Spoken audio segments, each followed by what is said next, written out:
السلام عليكم، ازيكم يا حبايبي؟ عاملين ايه؟ يا رب تكونوا بخير. انا شيماء بقدم اسهل وابسط الوصفات للدايت وكمان الاكل العادي. اقدر اكل اي وصفة نفسي فيها واقدر احولها لدايت. ان شاء الله فيديوهاتي تعجبكم، ولو عجبك الفيديو ادعمني بلايك كتير للصفحة وكمان اليوتيوب. يلا بينا نسمي الله ونبدأ مع بعض. النهاردة هنعمل مع بعض ورقة اللحمة. ايوه، ورقة اللحمة هنعملها بالطريقة العادية جدا، لكن من غير دسم، من غير دهون خالص. يلا بينا. اول حاجة عندي الخضار بتاعي اللي متوفر عندك. انا كان عندي هنا بطاطس، عندي جزر، عندي فلفل رومي، عندي كمان قرن فلفل حامي، وعندي طماطم. عندك كوسة تمام، عندك بسلة تمام، كل اللي متوفر عندك قرع تقدري تضيفي كمان. طيب اول حاجة ببدأ اقطع الخضار بتاعي، لازم يكون كله في نفس الحجم عشان مفيش حاجة تتهري وما تبقاش واضحة كده في الورقة بتاعتي. اول حاجة جبت البطاطس، غسلتها كويس وقطعتها. بعد كده كمان قطعت جزر بنفس الحجم بتاع البطاطس عشان كله ياخد نفس السوا. قطعت الجزر. بعد كده بقطع فلفل رومي. لو عندك فلفل الوان طبعا هيدي شكل جميل جدا في الورقه بتاعتي وطعم حلو قوي.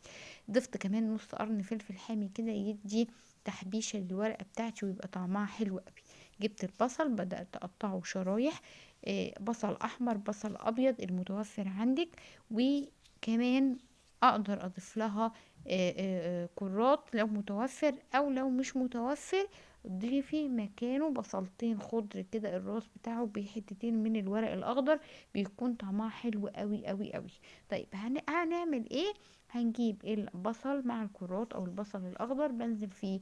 الطاسه بتكون سخنه جدا، ببدا اشوحها حلو قوي مع رشه ملح وفلفل اسمر، بيطلع كل الزيوت بتاعته. ببدا انزل باللحمه بتاعتي واديها صدمه من الناحيتين، بقلبها كويس قوي.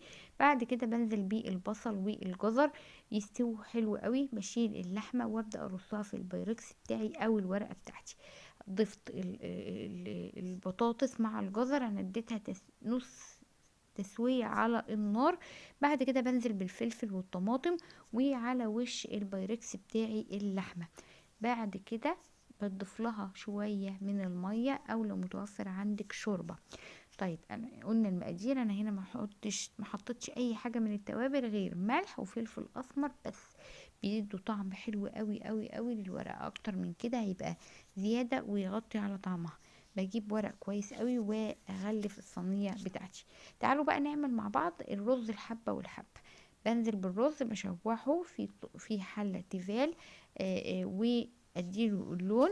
وبعد كده بنزل بالميه بتاعتي مع الملح ويغلو كويس، وانزل بيه البصل بالميه سوري. وبعد كده يستوي، وده بيكون شكله لما بيستوي بيدي حبه وحبه تحفه جدا كده. بيبقى هنا طعم غير الطعم خالص. الرز ابو شعريه ده طعم تاني خالص، وده حاجه تانية خالص.